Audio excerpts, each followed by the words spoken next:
یہ طوفان، یہ سب کچھ تمہارے خلاف رب کر سکتا ہے، تمہارے خلاف رب کر سکتا ہے، یہ زمین تمہارے خلاف کر سکتا ہے۔ اس لیے اللہ کے سامنے جھک جاؤ، نماز کی پابندی کرو، نماز کی پابندی کرو۔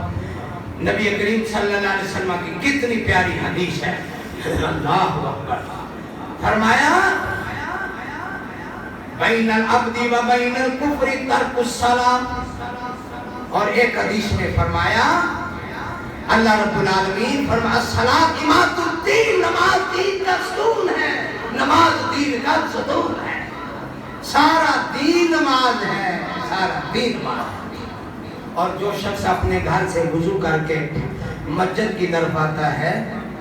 اور نماز کا ٹائم نہیں تو 2 رکعتیں پڑھ کے انتظار میں بیٹھ جاتا ہے، میرا رب اسے حج اور عمرے کا ثواب عطا فرمائے۔ 8.5-9 لاکھ روپیہ لگتا ہے حج کرنے پر،